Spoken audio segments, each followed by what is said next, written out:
Hi, everyone. Welcome to the channel. My name is Nick Cosgrove, and I am back on this week's No Filter Q&A. This is the episode where I answer all questions related to diet, training, and supplementation that I received over the last 7 days from our in-house clients, online clients, as well as a few of our online followers.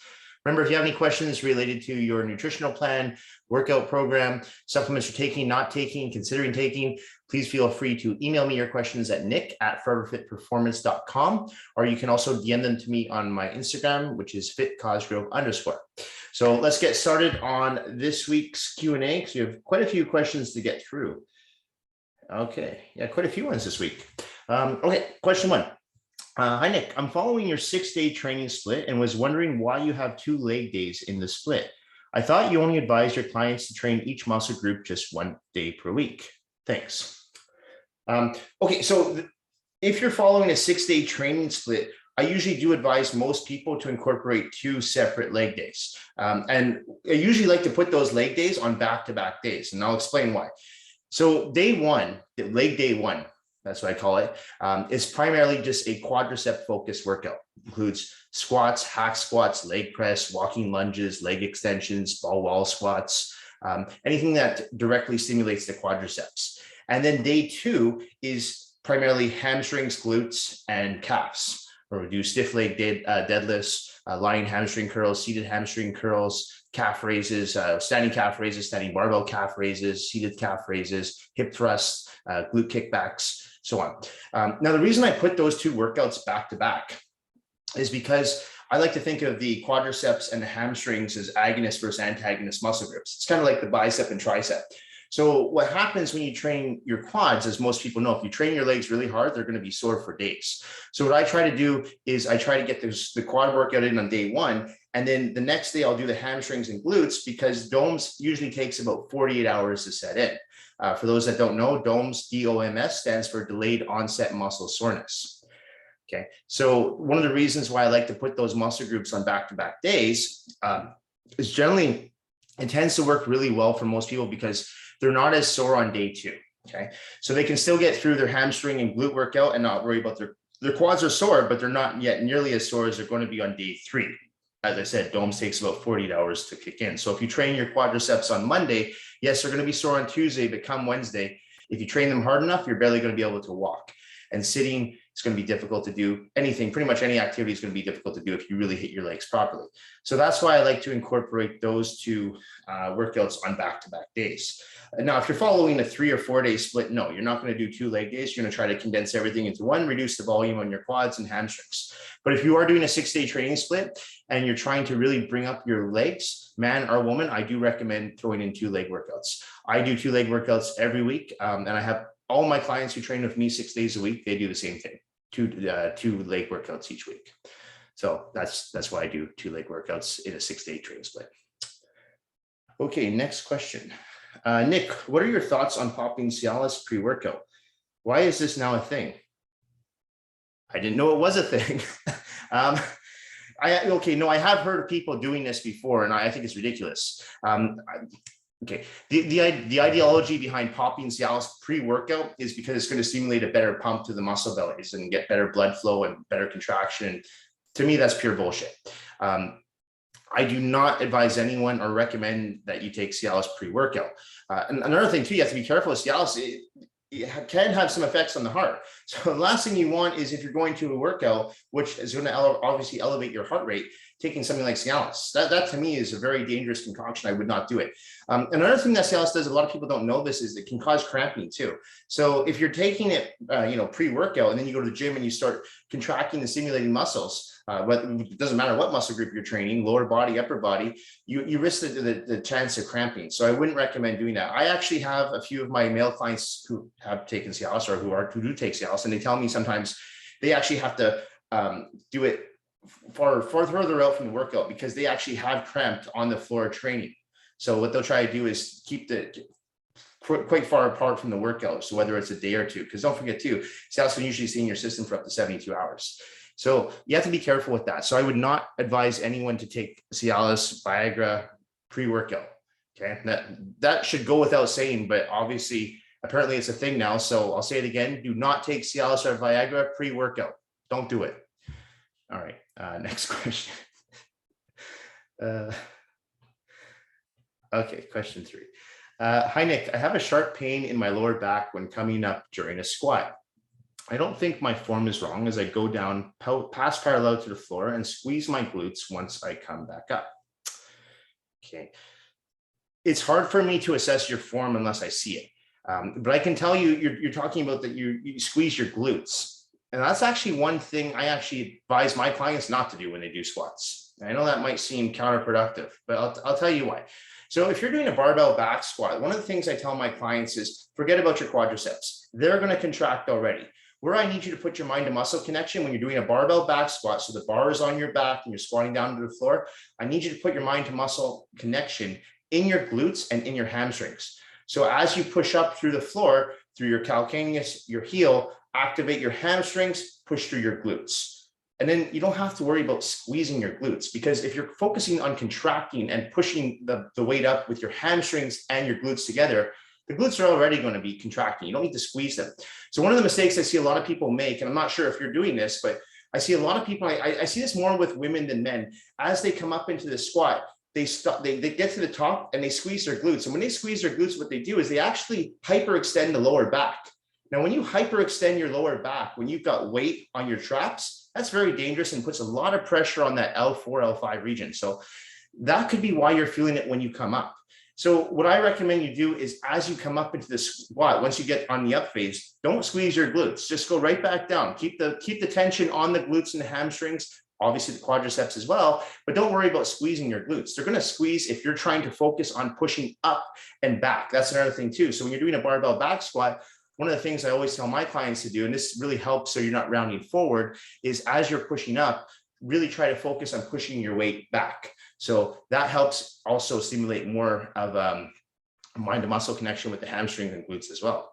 Finally, and I say this all the time to everybody, I really recommend if you're going to squat in the squat rack, squat without your shoes. Okay, in my opinion, that is the best way to squat. If you really want to develop your legs, take your shoes off and start squatting.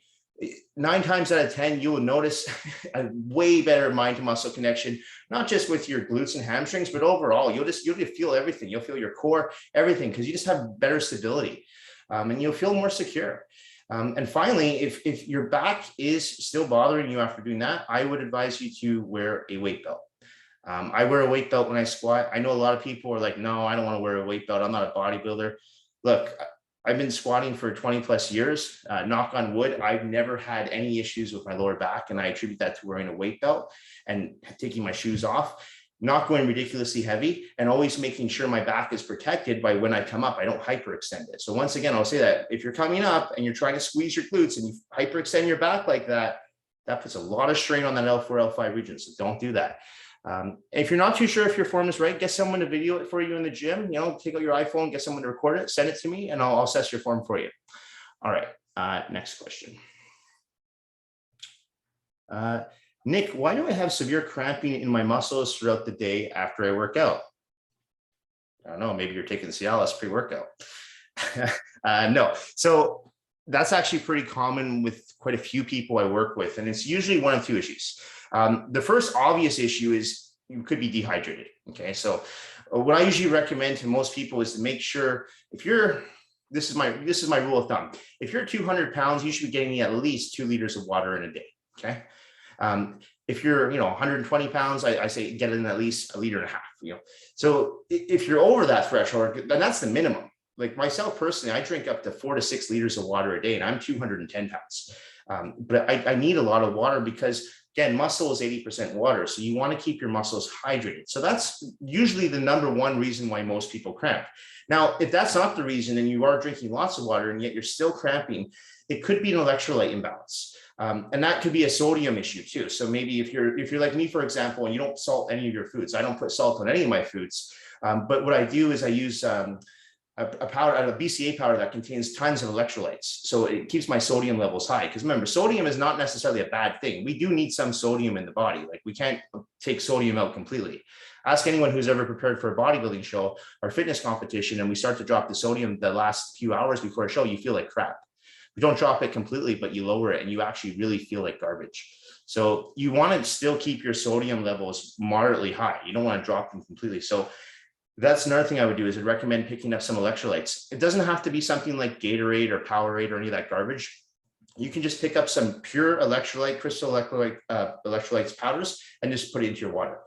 You can also use a BCA powder, the one I use, and I've put on this channel before, the links to it. It's called Extend. They have two versions. They have one version that is natural and one version that's sweetened with aspartame. So if you're someone who really doesn't want to consume any aspartame whatsoever, they have a version that is sweetened with stevia. So you can go with one or the other. It's called Extend.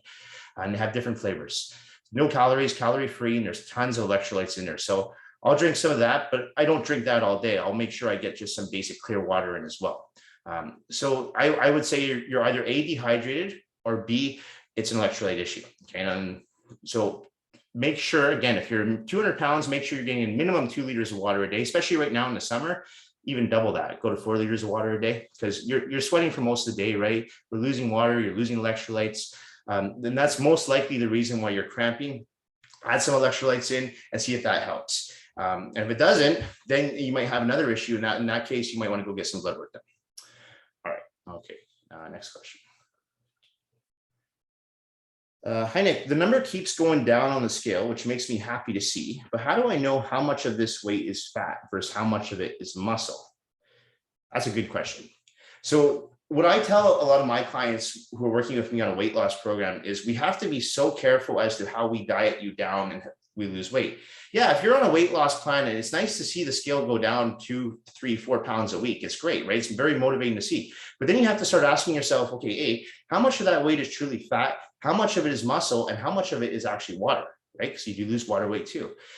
So one of the tricks that I used when I was getting ready for shows in the past and I would lose weight, I'd also monitor my strength in the gym. So if I was losing, at one point I was losing like a pound a day when I was getting ready for shows.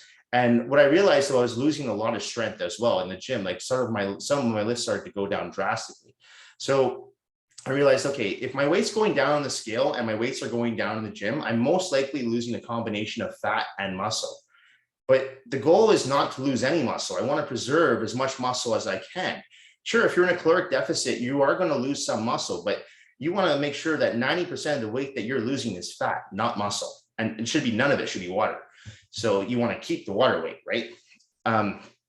So one of the things I look for is when I'm working with someone, whether it's online or in person, one of the questions I ask in my weekly check-ins is strength in the gym. So if someone sends me their weekly check-in and they've lost 3 pounds, and then they say, yeah, but my strength's gone down. I was squatting 315 and now I'm struggling with 235. I'm like, well, hold on a second. That's great that you went down 3 pounds, but I'm worried that maybe 1.5 pounds, 2 pounds of that was muscle because you're losing strength in your squats. So in that case, I'll bump up the calories again because you're losing weight too quickly, right? So that's why that rule of thumb for 2 pounds per week, that's usually a good rule of thumb for most people. Obviously, if you're someone who's very overweight, it's not unrealistic to lose 5 to 6 pounds of fat a week. And I'm talking someone who's generally like, 50 to 60 pounds overweight. But if you're someone who just needs to lose like 15, 20 pounds, I would monitor it like that and say, okay, how's my strength in the gym? Is my strength consistent? If your strength is consistent and it's even going up and the scale is going down, that's a perfect formula. And that's what I always try to go for with my clients who work with me online. The perfect scenario is the weight's going down on the scale, but their weights are going up in the gym. And that's perfect because that tells me not only are we losing fat, but we're building muscle. And that's where it comes to finding the optimal diet plan, right? You want to make sure that the diet plan you're following contains lots of nutrients, good high protein, moderate carbohydrates, and moderate fats. And that's why I'm always a huge advocate of talking about micronutrients, not just macronutrients. And that's why I say the diets like the If It Fits Your Macros diets are complete bullshit, because those diets do not fuel your body properly for when you need to do intense workouts. If you're someone who doesn't work out and just want to lose weight, yeah, go follow one of those diets. I wouldn't though, because I'd be worried about, first of all, what's that doing internally? I've talked about this before with that diet. So that's the one thing I'd be really focused on. But at the end of the day, if you're losing weight and your strength is still good in the gym and you feel good, you're sleeping well, then you're losing fat. You're not losing muscle. But if your strength is going down in the gym, there's a good chance you are losing muscle. So in that case, I would bump your calories back up and I'd be looking at, okay, where am I low? And am I lower more in my complex carbohydrates? Am I low in my healthy fats? Or am I low in my lean proteins? Once you make those adjustments, your strength goes back up. You start losing weight gradually again. Everything's good. All right. Next question.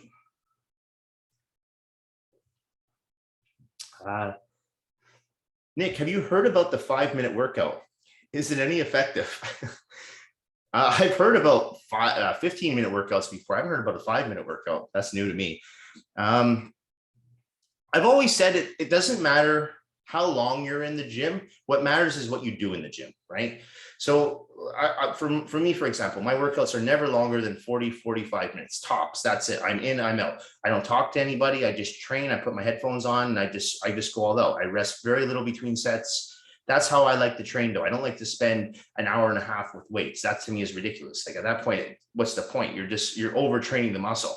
Now, if you're someone who's in the gym and you're talking between sets and you're looking on your phone, you're cruising Instagram, and your workout takes you 2 hours, you're not getting any better of a workout than someone who's in the gym for 35, 40 minutes, who's just going all out for that time.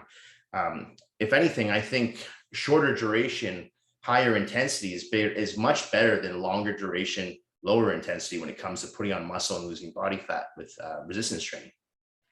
Now, a 5-minute workout,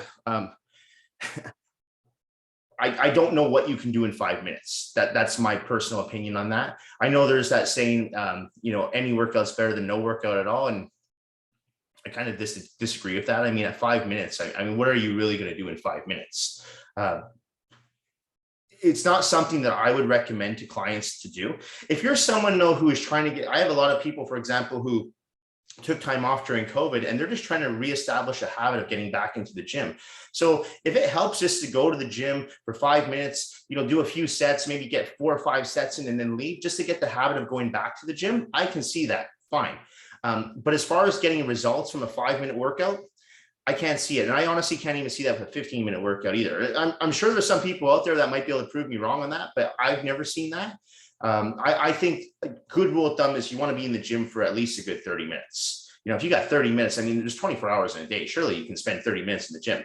But if you're someone who's just trying to build up the habit again and going back to the gym, say you train at a commercial gym or you go to the gym on your lunch break, just going in there, just getting in the rhythm of going the process of going to the gym, signing in, getting upstairs, putting on your workout clothes. If that 5-minute habit turns into a 10, 15, 20, and so on, great, I can see that. But as far as getting any real results, I can't really see how that would work. No, I think you need to spend a little bit longer than 5 minutes in the gym.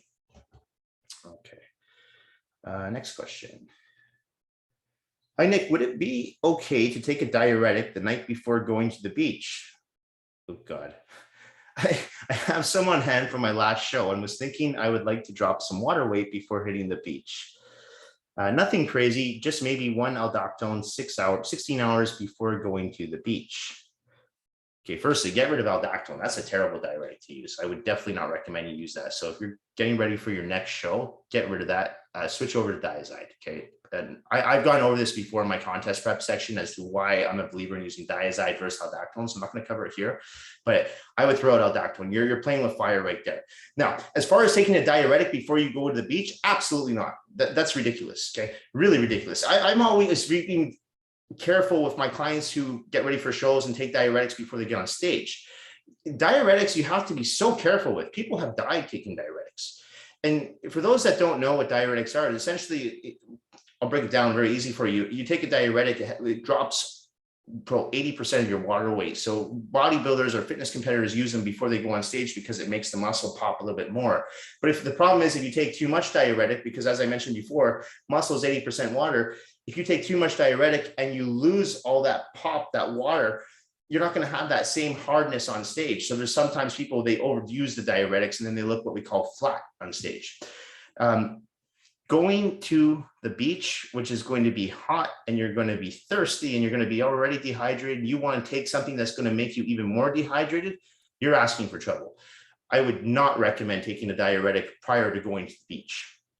I wouldn't recommend taking a diuretic at all unless you have blood pressure issues or you've been advised to from your doctor. And again, those that use it before they go on stage, I've admitted to using diuretics back in the early 2010 and 11, but I stopped 2015. I stopped using them. I found I didn't need them. I just stopped drinking water around 6 o'clock the night before the show and I was fine. A lot of people, they'll say, I think I'm holding water weight. And I'll look at them and go, no, you're not holding water weight. You're holding fat. If it jiggles, it's not water weight, guys. Okay. So do not take a diuretic for any other reason, unless you've been advised by your doctor and you have a prescription for it. Okay, definitely do not take a diuretic before you go to the beach. I assure you, you are asking for problems. And again, my recommendation, if you're using aldactone, get rid of that. And if you're getting ready for another show and you're going to use a diuretic, I would advise Diazide. Again, I'm not telling you to use it. I'm just saying of the two, do your research. Diazide is much safer than aldactone to use. Okay. All right. Next question. Hi, Nick. What are your thoughts on the Wild Rose Cleanse diet?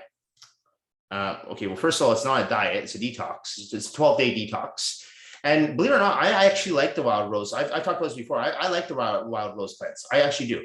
Have I ever done it? No, but to be honest, I guess I have, because if you look at the Wild Rose detox, the plan itself, one of the things it does, oh, sorry, my alarm's going off. It pretty much eliminates processed sugar, right? Eliminates dairy, tropical fruit, alcohol, and it's a 12-day detox.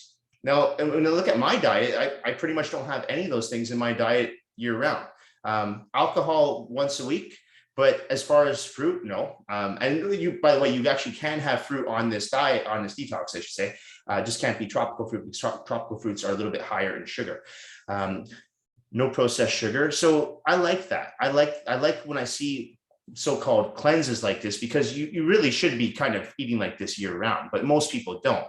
So I'm not against it. I think it's great. I've had a lot of clients do it. I think it can be done in a safe manner. The one thing I do think, though, with that particular detox plan, I think it should go a little bit longer than 12 days, especially for someone who has, like, let's say, has been following a really bad nutritional plan for a few months or a few years, or they've been drinking a lot. I like to put them on a cleanse diet, a detox like that, for a good 24 days, possibly even a month. Just to really clean up the body. So yeah, I think it's actually a great detox. I'm all for it. I don't think it's a fad. If you look at the premises of what it does and what it eliminates, those are all the things that, if you look at my nutritional plans, I don't have any of those things in my nutritional plans anyway. So obviously I'm going to agree with it. I think people should be practicing stuff like that year round. And then every once in a while you want to have a drink, or you want to go out, have a burger and fries, do it. But the problem is people do this on a daily basis, and that's when they need to do things like the Wild Rose Cleanse, right? So yeah, I'm for it. I'm not against it, but just a reminder, it's not a diet, it's a detox.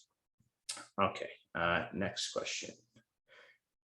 Hi, Nick. How many sets should I be aiming to complete in a workout? Right now, I usually get around 20 sets in a 60-minute weight training workout. And it's not how many sets you do, it's the intensity of what you're putting out, right?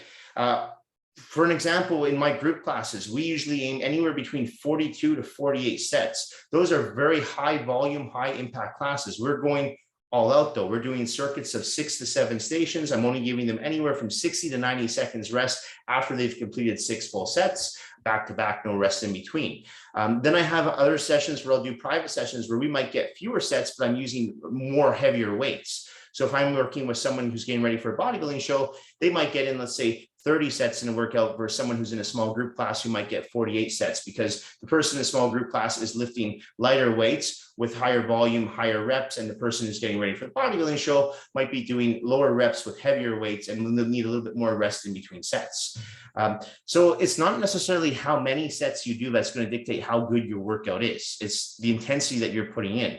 If you're telling me you're doing 20 sets and you're going all out and you're like, man, I'm exhausted. When I'm done, I'm done. I can't do one more set. Great. 20 sets, you took it to failure, get out of the gym, refeed, rest, refuel, go back again and grow, right?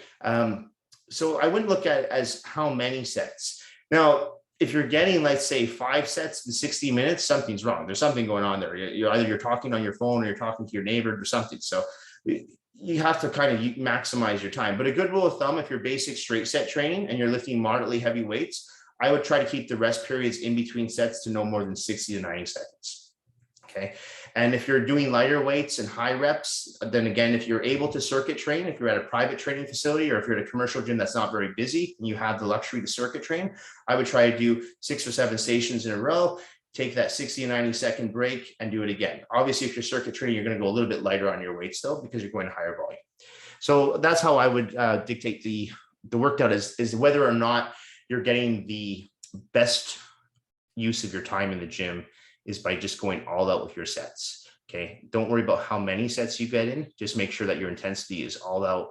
Rest as much as you need. But I always tell clients, go back to your next set when you're about 70% recovered. Don't go back when you're 100% recovered, because the muscle will never grow. You have to challenge the muscles, right? So go back when you're feeling at about 70% recovered, go into your next set. Some people might need a little longer than others, right? Some people's their cardiovascular system is a lot better than other people. So you know your body, you know how long you need, but for most people, I wouldn't push it more than 90 seconds.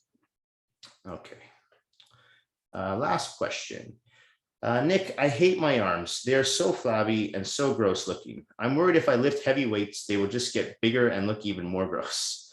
Do you have any female clients that struggle with this issue? And if so, what do you normally do with them to help lean out their arms? Okay, so lifting weights is not going to, if you're a woman, lifting weights is not going to make your arms bigger. Okay, it's not going to do that. You don't have the testosterone in your body to support that. And I've talked about this before. Unless you yourself are taking anabolic steroids or you're a genetic freak, there are a few genetic freaks out there, you're not going to get big, massive arms. It's not going to happen. Okay. What is going to happen is, with your training weights and your diet is in check, you're going to get lean, toned arms. Okay. I don't have any female clients on my roster who have arms that are 23-inch biceps. It doesn't happen. No one, not a single person. If anything, the arms are hard. So where a lot of women struggle is in this back area, right? The triceps. That's a big problem for a lot of women. And I've talked about this before. It's usually an estrogen issue, right? With men, we tend to struggle in the abdominal region and in the lower back, the love handles, right? That's where we usually put our fat on. Women, it's usually triceps, glutes, inner thighs. So again, you can't spot reduce, right? I've talked about that. You can't do that. But one of the things I find works really well, man or woman, doesn't matter, is when you're training your arms, try to superset your arms. So for example, and you can do this even if you're at a commercial gym and you're in a really busy gym, you can do some cable rope extensions with some standing bicep dumbbell curls. Grab some dumbbells off the rack, bring them over to your cable station, do some rope extensions, and then immediately go into some dumbbell curls. So supersetting that muscle group, the biceps with the triceps, do your 3 to 4 sets and move on to another superset. You can do a straight bar cable press down, and you can do a barbell curl against the wall. That's another superset you can do. So I find when you superset your arms, not only will they get a little bit more harder, but they actually get a little bit more defined as well. So if that's an area that you struggle with, I'd focus on, don't just focus on the triceps, focus on the biceps too. You want to make sure you're working both equally. Try supersetting them with no rest in between. So you're going to do one set and then immediately go on to the biceps. Then you rest for your 60, 90 seconds, then do it again.